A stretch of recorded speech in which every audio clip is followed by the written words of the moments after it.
2026အာဆီယံဟွန်တိုင်းဖလားပြိုင်ပွဲကတော့2ရက်ခဏနာပြီးတော့လက်ရှိအုပ်စု A မှာတော့စင်ကာပူအုပ်စု B မှာတော့မလေးရှားအသင်းတို့ကအုပ်စုတွေကိုဦးဆောင်နေတာဖြစ်ပါတယ်ပြိုင်ပွဲကိုတော့ဇူလိုင်လ29ရက်30ရက်တွေမှာခဏရန်နာထားတာဖြစ်ပြီးတော့ဇူလိုင်လ31ရက်နေ့ကနေပြီးတော့ပြန်လည်စတင်ကျင်းပသွားမှာလည်းဖြစ်ပါတယ်လက်ရှိရန်နာထားတဲ့အချိန်မှာတော့အုပ်စု A မှာတော့စင်ကာပူအသင်းက2ပွဲကစားပြီးတော့2ပွဲနိုင်ရမှ6မှတ်နဲ့ထိပ်ဆုံးကဦးဆောင်နေပြီးတော့ BNN နဲ့အင်ဒိုနီးရှားအသင်းတွေက2ပွဲကစား2ပွဲနိုင်ရမှတ်3မှတ်စီနဲ့အဆင့်2-3နေရာတွေမှာရပ်တည်နေတာလည်းဖြစ်ပါတယ်ကမ္ဘောဒီးယားနဲ့တီမောအသင်းတွေကတော့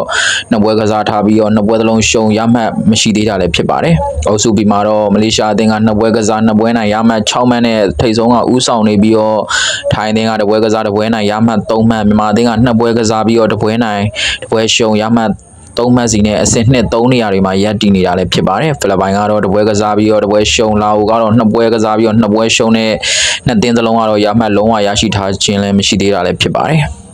လာမယ့်ဇူလိုင်လ31ရက်နေ့မှာအုပ်စု A ကတီမောနဲ့အင်ဒိုနီးရှား BNN နဲ့စင်ကာပူအသင်းတို့ဆက်လက်ရှင်ပြိုင်ကစားကြမှာဖြစ်ပြီးတော့ဩဂတ်လ1ရက်နေ့မှာတော့အုပ်စု B ကလာအိုနဲ့ဖိလစ်ပိုင်ထိုင်းအသင်းနဲ့မလေးရှားအသင်းတို့ရှင်ပြိုင်ကစားသွားကြမှာလည်းဖြစ်ပါတယ်မြန်မာအသင်းကတော့ဩဂတ်လ4ရက်နေ့ရောက်မှ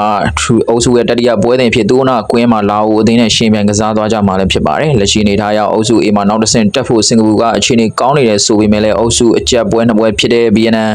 အင်ဒိုနီးရှားတို့နဲ့ကစားရဖို့ကြံနေသေးတာကြောင့်မလို့မသေးကြသေးတဲ့အနေအထားလည်းဖြစ်ပါတယ်အဲဒီနှစ်ပွဲမှာတစ်ပွဲသာနိုင်ရင်တော့အုပ်စုတက်ဖို့အခြေအနေကောင်းသွားမှာလည်းဖြစ်ပါတယ်အုပ်စု B မှာတော့မလေးရှားအသင်းကအုပ်စုတွင်အင်အားကြီးတဲ့တင်ဖြစ်တဲ့မြန်မာအသင်းကိုအနိုင်ရခဲ့တာကြောင့်မလို့နောက်ပွဲတွေမှာထိုင်းတဲ့တင်သာခက်ခဲကစားရမှုအုပ်စုတွင်နောက်တစ်ဆင့်တက်ဖို့အခြေအနေကောင်းနေတာလည်းဖြစ်ပါတယ်ဒါပေမဲ့ဖိလစ်ပိုင်ကိုအနိုင်ကစားဖို့လိုနေတာ